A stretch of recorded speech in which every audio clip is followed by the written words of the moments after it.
Tenemos al aire a un referente patriota, un para nosotros es un referente patriota, para mucha gente también lo debe ser, y también al Sheikh Abdul Karim Paz. ¿Cómo estás? Buenas noches, ¿cómo le va? Hola, ¿qué tal? Buenas noches, ¿cómo están? Primero que nada quería agradecerle, es un gran honor tenerlo al aire en nuestra radio. Tuve el honor de escucharlo este No, gracias. martes en vivo y la verdad es que comentándose a los compañeros que también estuvieron en la jornada, nos parecía genial poder hablar con usted y bajar una línea de conocimiento en el ámbito de lo que es nuestro territorio, que es Matanza. Nosotros tenemos un stream, una radio que está ubicada dentro del partido de La Matanza y tratamos de traer y poder dar a conocer pensamientos patriotas, pensamientos nacionalistas y también hacer crecer lo que nosotros consideramos que es nuestra doctrina, ¿no? Que es la alineación entre el cuerpo, la mente y el alma.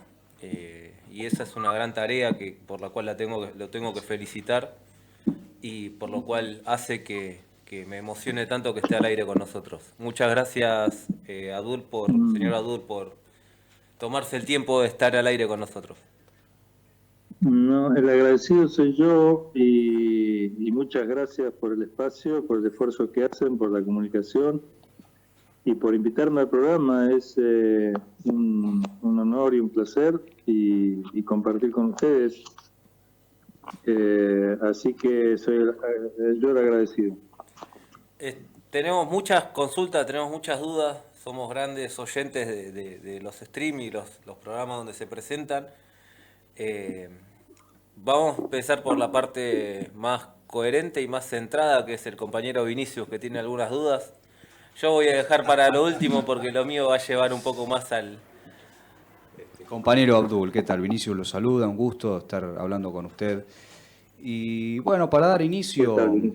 primero le pregunto en realidad si usted tuviera que describir a Abdul Karim Paz, para quienes no lo conocen, nosotros sí porque lo hemos oído en otras oportunidades, ¿qué podría decirnos de Abdul Karim Paz? Bueno, Bismillah, en el nombre de Dios. Yo soy un argentino de a pie que, gracias a Dios, primero me educaron cristianamente, mi familia, sobre todo mis abuelos. eh, la fe de ellos me enseñó a querer a Jesús, leer los evangelios, a quedarme en un ambiente, en una atmósfera, digamos, religiosa. Esa educación después, con la generación de mis padres, ya no fue tan fuerte como la de mis abuelos en materia religiosa. Y la generación mía ya era mucho más liberal. Pero la inquietud, digamos, de la búsqueda espiritual se mantuvo viva. Yo personalmente me dediqué a buscar,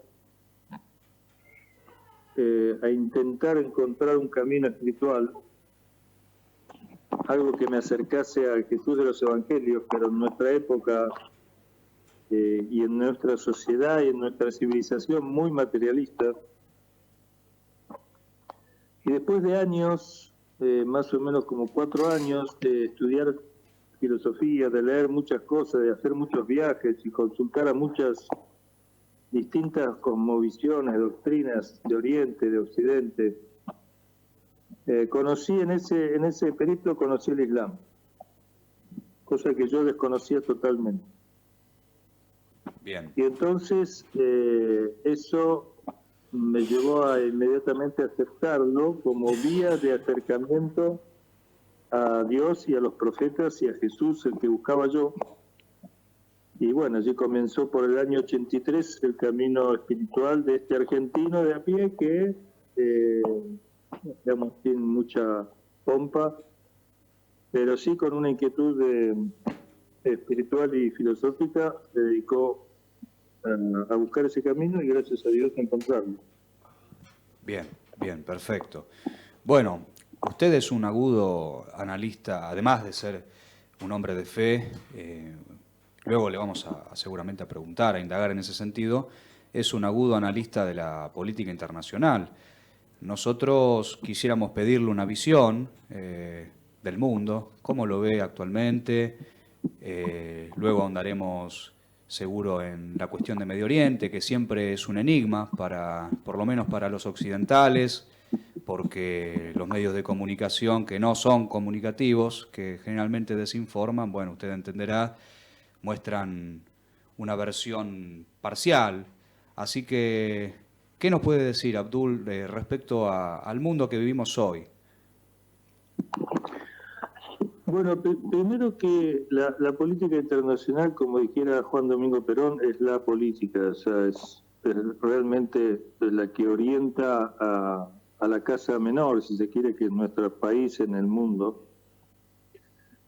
Y el segundo tema para mí, importantísimo de entender la política internacional es, que es la política con mayúscula, como dije antes, es que la política en realidad es un medio, no es un fin.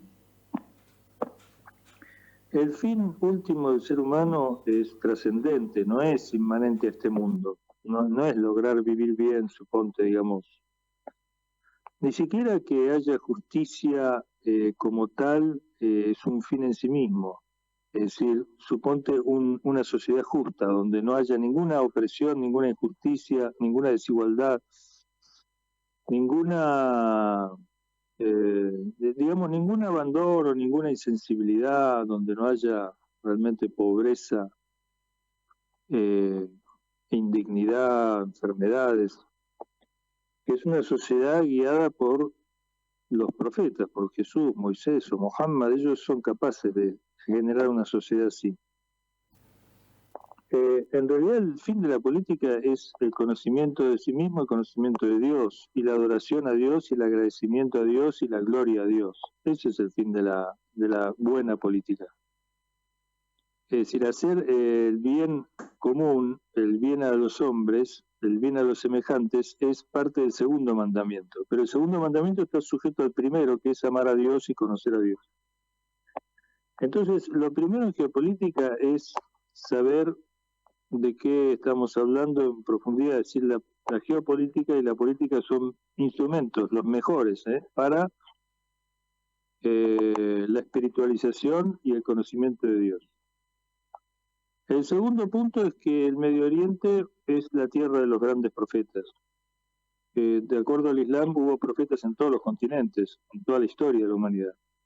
No hay continente, América o Asia o África, Oceanía, etcétera, que no haya tenido mensajeros y profetas.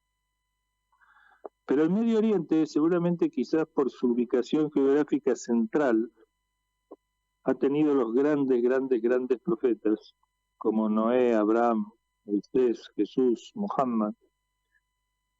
Y entonces allí la cuestión trascendente, la cuestión espiritual de la política está mucho más manifiesta, tanto en su deformación grotesca como en su realidad más correcta, digamos. Porque el imperialismo, cuando deforma la religiosidad, porque el imperialismo también se dice religioso, también se dice tener fines espirituales. El proyecto de dominación mundial, fíjate, en Estados Unidos es una suerte de creencia en un mandato divino para que ellos gobiernen el mundo. El destino manifiesto de los anglosajones. También, claro. En el caso del sionismo también propugna eso, digamos. En el caso de algunos regímenes hipócritas o en el Islam, hipócritas digo porque son monarquías impuestas por Inglaterra en su momento, también tienen como una suerte de prédica religiosa. El problema es ver realmente cuál es la tradición profética más auténtica y cuál es la deformación. Cuáles son los fariseos y cuáles son los creyentes, digamos, en el contexto cristiano. entonces, porque Jesús también dice cuando viene, dice raza de víboras, no os conozco, dice hemos predicado en tu nombre, y Jesús le dice no os conozco raza de víboras, o sea que ellos se presentan como seguidores de Jesús, algunos. Bueno, la cuestión es que eso me parece un punto muy, muy importante, y entonces bajo esos aspectos es como se explica un poco lo que está pasando en estos momentos en el Medio Oriente, y te lo puedo resumir que en el Medio Oriente lo que se está viviendo desde hace decenas de años, unas cuantas decenas ya, es un proceso de descolonización y de liberación e independencia del colonialismo europeo, hoy norteamericano. Entendido, bien. Muy cruento, muy sacrificado, muy doloroso, pero muy firme y muy creciente. Bien. Bueno, de abajo hacia arriba, de los pueblos hacia la conquista de sus derechos. Sí. Claro, claro, claro. Bueno, uno siente sin duda similitudes y cercanía con todos los pueblos del mundo que luchan por su liberación, así como el argentino también los hay en Oriente Medio. Yo quiero preguntarle puntualmente por Irán, que es un país que para nosotros es un enigma porque desconocemos su historia, su cultura. Sin dudas es milenaria su tradición, su historia, y usted es un especialista también digamos, en la cultura iraní. ¿Qué puede decirnos de eso? Bueno, Irán es el epicentro de ese movimiento de descolonización y de independencia. La revolución islámica de Irán de 1979 es un milagro espiritual para todo aquel que se acerque a conocerlo. Y para los argentinos ese milagro espiritual es bastante fácil de comprender, porque nosotros en nuestra historia, en los años 50, hicimos una gran transformación del país. En la época de Juan Domingo Perón, en la Segunda Guerra Mundial, en el momento en que las potencias estaban peleándose entre sí, Argentina tuvo una gran oportunidad y Perón la aprovechó en gran medida para constituir las bases de un país independiente y soberano. En toda la infraestructura industrial, en todo el desarrollo de todos los mecanismos de una nación, realmente, con una doctrina que además también conjugaba con ideales cristianos, y a pesar de que, bueno, no siempre la Iglesia como tal oficial se llevó bien con el peronismo, tuvo sus diferencias y también sus enfrentamientos. Pero un sector de la Iglesia más popular lo apoyó a Perón, los curas del Tercer Mundo y algunos obispos lo apoyaron. Y los desencuentros no hubieran sido tan fuertes si esa minoría cristiana, en los sacerdotes del Tercer Mundo y los obispos, algunos obispos, hubiera sido más fuerte. Pero digo que para nosotros los argentinos es más fácil entender ese milagro iraní porque nosotros con la tercera posición, en contra de los dos bloques de poder de la época, el liberalismo capitalista norteamericano y encabezado por Norteamérica y Europa, y el modelo marxista soviético, en rigor Perón se enfrentó a los dos. Pero terminada la guerra, como sabemos, se desquitaron desgraciadamente con un golpe de Estado y impidiendo por el uso de la fuerza el desarrollo democrático, digamos así, de la Argentina. Pero la República Islámica de Irán se enfrentó a ambos poderes al mismo tiempo y los derrotó a los dos, en cuanto a que pudo conservar su independencia y su desarrollo hasta convertirse, de acuerdo al decir de Estados Unidos, no al decir de ellos, en una potencia regional. Es decir, no solamente pudo conservar su independencia a pesar de todos los complots que incluyeron una guerra impuesta de 8 años y sanciones y todo lo que sabemos, digamos, toda una serie de complots de toda índole, sino que además se pudo sobreponer y pudo convertirse en un poder regional, es decir, pudo extenderse el mensaje a otros países del mundo islámico y conformar un frente de resistencia y de descolonización que está ahí vivo y y de pie peleando y luchando. ¿Y cuándo se origina este Así que desde ese proceso, punto de Abdul? vista yo digo que es un milagro porque es muy difícil, nosotros lo hemos visto en enfrentar a la OTAN, lo hemos visto en Malvinas, lo hemos visto en el apogeo del poder de Perón, que le hicieron lo que llamaron ellos la Revolución Libertadora, pero de Libertadora no tenía nada.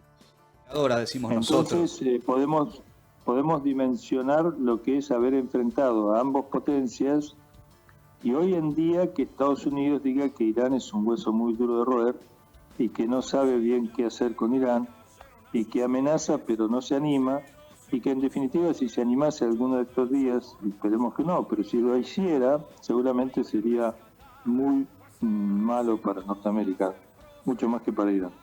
Claro.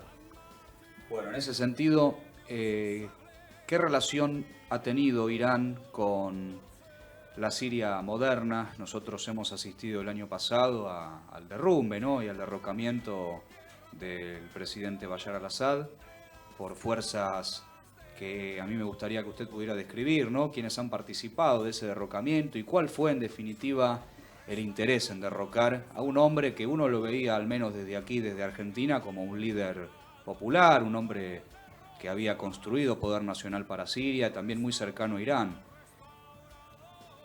Sí, de los gobiernos nacionalistas árabes, el más fiel al pueblo y a los ideales nacionalistas fue sin duda el de Siria, más que el de Gaddafi, porque Gaddafi desgraciadamente tuvo un viraje hacia el final donde creyó que aceptando los condicionamientos europeos y norteamericanos lo iban a respetar. Bueno, lo pasaron por arriba, desgraciadamente. En el caso de Siria, siempre, a pesar de ser el mismo partido nacionalista, el de Siria y el de Irak, bajo el gobierno de Saddam Hussein, se volvió en un mercenario del imperio y atacó a Irán. Pero Siria siempre mantuvo su postura antisionista, su defensa de los palestinos, a un costo tremendo. Y durante muchísimos años, cuando triunfó la revolución de Irán, le cortó la venta de petróleo a Irak por su ataque a Irán. Y siempre mantuvo buenas relaciones con Irán y siempre permitió que el eje de la resistencia, que llegaba vía Siria, Líbano y Palestina, estuviera activo, pagando el costo de lo que suponía eso, enfrentarse con Estados Unidos, con Israel, etc. El problema es que la ideología en el 2011, realmente los iraníes le hicieron un gran favor a los sirios, porque los ayudaron a organizarse para resistir la invasión, digamos, orquestada por la OTAN, con el ISIS como punta de lanza, digamos, de la OTAN. Y la verdad es que pudieron resistirlo con la ayuda de Rusia, la aviación rusa, con la ayuda de Hezbollah del Líbano, con la ayuda de los iraníes, pudieron contrarrestar esa ofensiva del ISIS. Pero desgraciadamente después, con los años, no pudieron mantener la presión es decir, la ideología que tenían no les fue suficiente para mantener su independencia, que con tanto sacrificio habían logrado. Para cohesionar al pueblo, digamos, para que siga firme en la lucha que habían emprendido. Claro, para poder fortalecerlo a pesar de todas las brutales sanciones que tenía y todo el robo de su petróleo y todas las condiciones negativas y desfavorables. Claro. Pero la ideología del gobierno sirio desgraciadamente no fue lo suficientemente fuerte y también creyó en algunos países árabes que le iban a ayudar, creyó de alguna manera, no siguió la política de fortalecer las bases más revolucionarias de su pueblo, sino que de alguna manera entró en una fase medio de negociaciones y bueno, le pasó un poco lo que a Gaddafi, pero en menor medida, pero le pasó. ¿Por qué a Irán no le sucede bueno, eso? Terminó invadido. ¿Por qué sigue siendo el eje de la resistencia a Irán, ¿por qué sigue siendo un país con una fortaleza nacional muy, muy importante en relación a otros? Bueno, como usted menciona, al régimen libio de Bueno, Gaddafi, a Bashar al-Assad en Siria. Esa es una muy buena pregunta. Y ahí está donde yo hago hincapié en el carácter milagroso y espiritual de la revolución islámica de Irán, que no tuvo Gaddafi y no tuvo Bashar. Porque las ideologías de Siria y Libia no dejan de ser ideologías colonialistas, son ideas nacionalistas, pero de corte europeo, es decir, digamos, caracterizadas por la modernidad europea. Son ideologías importadas. Y en ese sentido, si bien le han servido para intentar independizar a su país y tener una soberanía, un nacionalismo fuerte, digamos así, no tuvo la fortaleza espiritual y moral para sostener una postura de enfrentamiento con el imperio que requiere un sacrificio, pero también una cohesión, como dijiste, y una unidad y una fortaleza y una permanente, un estado de permanente vigilia y de conciencia. Y entonces sucumbieron esos poderes. En cambio, la revolución islámica está basada fundamentalmente en el Islam, en el carácter espiritual. Y entonces tiene una cohesión muy grande, que no significa que no esté sujeta a todo tipo de complots y problemas, y no es que tenga fácil las cosas, ni mucho menos, pero la cohesión es suficiente para mantener viva la llama de la revolución y convertirse en una potencia regional. Con lo cual, el fenómeno de Siria para Irán no es una derrota, digamos, total, ni mucho menos, pero sí un repliegue y un reacomodamiento de fuerzas, pero toda la resistencia, tanto en el Líbano como en Palestina, como en Irak, como en Yemen, sobre todo en Irán, está viva y está de pie y está, yo te diría, en un proceso de fortalecimiento. Bien. E inclusive en Siria a futuro, no hoy, que está desgraciadamente invadida y repartida, partida y repartida, una frase muy poco feliz que Claro. la hemos escuchado en Argentina, Desafortunada, ¿no? Sí, sin duda. ¿Te acordás la que dijo Bergman en su momento, que Argentina es tierra prometida para ser partida y repartida? Claro, claro.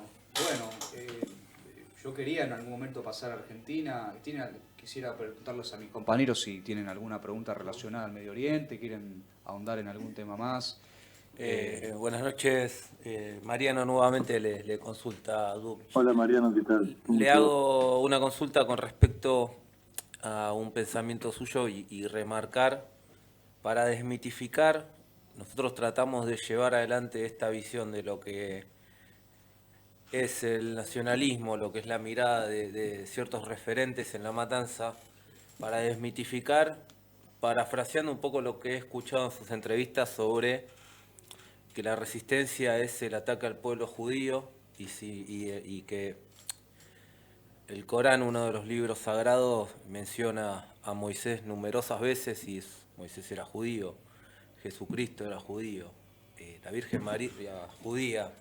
Entonces, desmitificar ese ataque antijudío del Islam y esta guerra que la llevan a los medios diciendo, bueno, es un ataque constante hacia el pueblo judío, cuando el pueblo no es hacia el pueblo judío en sí, sino hacia el invasor, que es el Estado israelí, que avanza sobre tierras que no son de ellos, ¿no? La otra consulta que le quería hacer, que a mí me quedó picando y que me gustaría fundamentar, es, lo he escuchado decir que la defensa o el ataque de Irán es un ataque muy inteligente. Fundamentar sobre por qué se considera que está siendo estratégica y militarmente inteligente. Bueno, vamos por la primera. En realidad, la historia del judaísmo, la espera del Mesías, que es Jesús, entre el pueblo judío, el pueblo de Israel, el pueblo de Jacob, es historia sagrada, nosotros creemos firmemente. Claro que en la historia judía siempre jugaron un rol muy negativo los hipócritas, los adoradores del becerro de oro, que se enfrentan a Moisés, el Sanedrín, que se enfrenta a Jesús. Es decir, la hipocresía, que no solo le cabe a los judíos, también le pasó a los cristianos y también le pasó a los musulmanes. Y también le pasa al peronismo en Argentina, que también, desgraciadamente, en nombre del peronismo le ha traicionado, digamos, la doctrina del Perón y la independencia y la soberanía, se ha regalado el país, y todavía algunos lo siguen haciendo. Claro.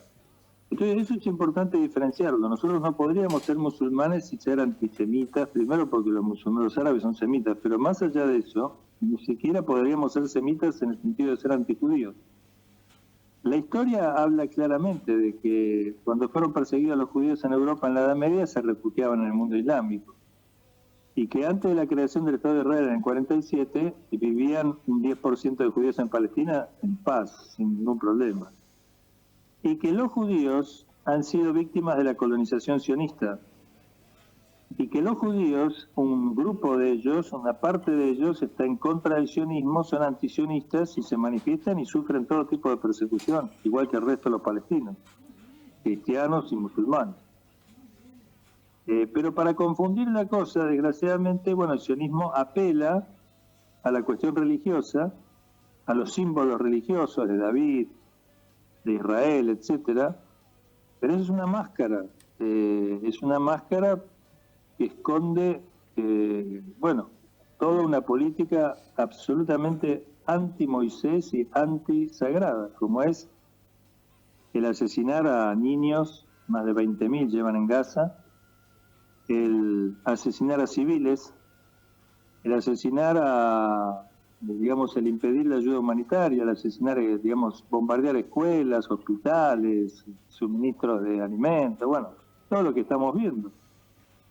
Claro. Eso ya no es antirreligioso, eso es antihumano, eso no lo puede aceptar absolutamente nadie. Claro. Entonces, hablar de que eso es judaísmo, no, es decir, nosotros estamos con aquellos judíos que denuncian esto, y también hay musulmanes que apoyan al genocidio israelí. Lo apoyan con petróleo, lo apoyan con armas, lo apoyan con vías de abastecimiento. Claro. Así que no es una cuestión que nosotros tengamos con el judío, sino con el hipócrita, ¿sí? Sea judío, cristiano, musulmano, lo que fuera. El hipócrita es el que dice una cosa y hace la otra, el que dice seguir a estos profetas pero actúa a favor del imperio. Tal como los peores enemigos de Jesús eran los propios judíos de Sanedrín, que son los que lo entregan a los romanos. Así que eso con respecto a lo primero. Y lo segundo, en cuanto al ataque inteligente de la República Islámica, yo diría además inteligente moral, porque la República Islámica primero no ataca indiscriminadamente a civiles. Siempre intenta, primero, la guerra impuesta de 8 años de Saddam Hussein contra Irán, Saddam comenzó con el apoyo norteamericano y europeo, comenzó a lanzar misiles a las ciudades. Después utilizó armas químicas. Las armas químicas son relativamente sencillas de fabricar. Irán nunca las usó en la guerra, las sufrió, pero no las usó. Y después de mucho tiempo respondió con misiles a las ciudades, después de alertar a las ciudades para que, despejen ciertas zonas, porque nadie frenaba el ataque de misiles prolongado durante mucho tiempo a Irán. Irán no desarrolla armas nucleares, no cree en que vos tengas que, destruir a toda una población inmensa de gente que no tiene nada que ver con los agresores, en un caso así. Y entonces los ataques de Irán últimos a Israel son todos a base militar, no es una matanza así como hace Israel, que castiga a los civiles y destruye, todo lo que puede. Ahora en Siria lo está haciendo, además de hacerlo en Gaza y en Cisjordania. En Cisjordania no se menciona mucho, pero es terrible lo que está haciendo en Cisjordania también.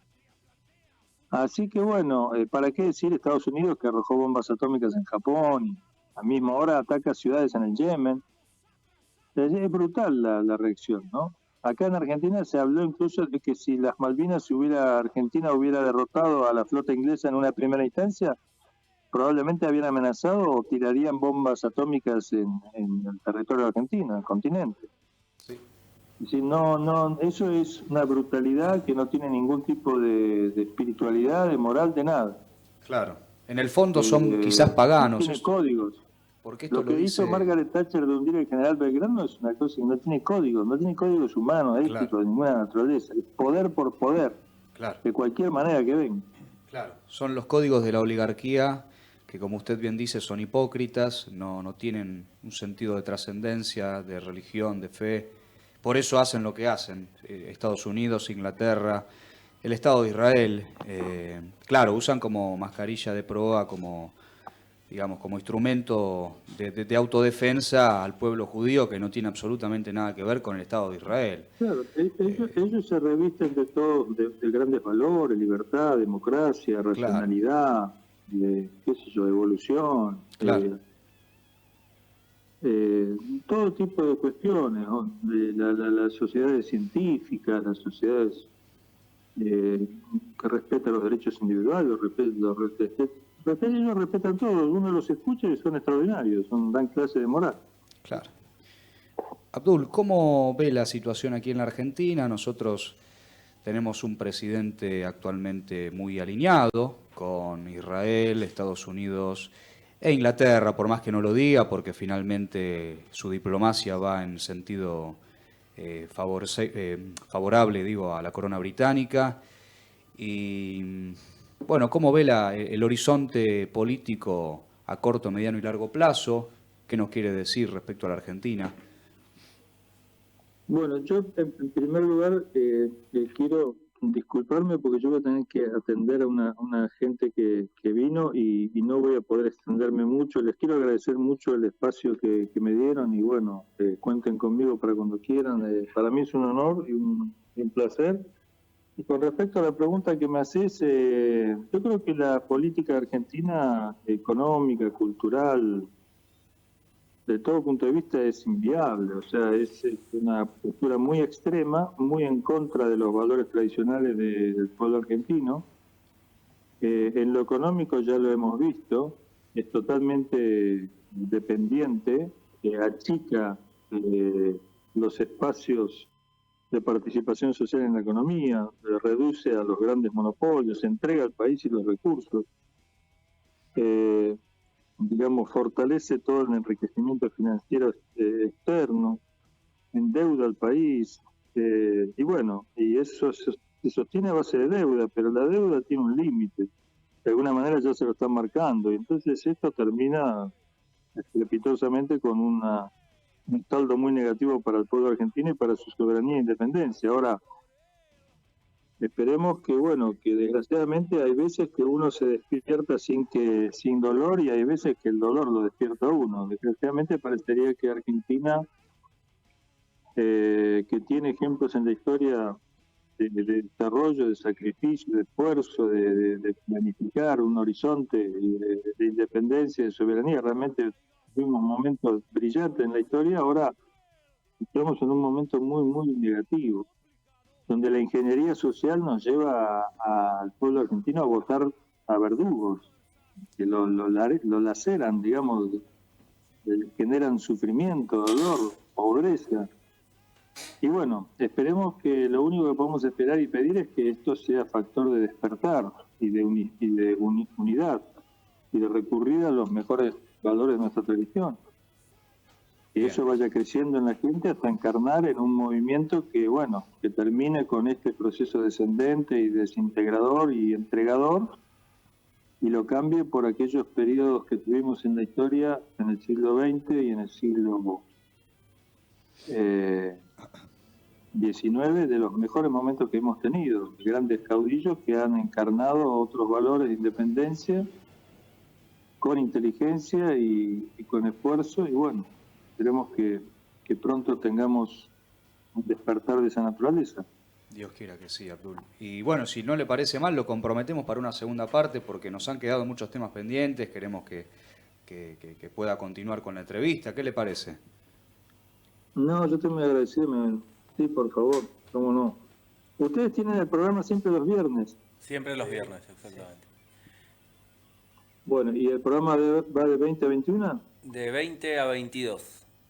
Hoy es un programa que la verdad es que nos encantaría, Adult, poder tenerlo todo el programa y que nos desasne en algunos aspectos espirituales que no estamos tan interiorizados, y en la geopolítica, que como usted dice y decía el general, es la verdadera política. La verdad es que Bueno, siempre es grato acá hay escucharlo y gente la verdad que es un también. honor tenerlo al aire. Bueno, le agradezco mucho. Yo no, hay gente que sabe mucho aquí en este país, pero sí yo tuve, gracias a Dios, la posibilidad de estar bastante en el Medio Oriente, en Irán, y bueno, puedo traer algún conocimiento que nos viene bien conocer, sobre todo por la deformación, la deformación que sufre el pueblo argentino, como dijeron ustedes al principio, de incomunicación y deformación de la información. Como decía Malcolm X, hay que tener cuidado con los medios hegemónicos, te pueden llegar a hacer a querer al opresor y a detestar al oprimido, ¿no? Claro. Claro, Así que exactamente. eso hay que invertirlo. Buenas noches, Karin, y muchas gracias por su tiempo.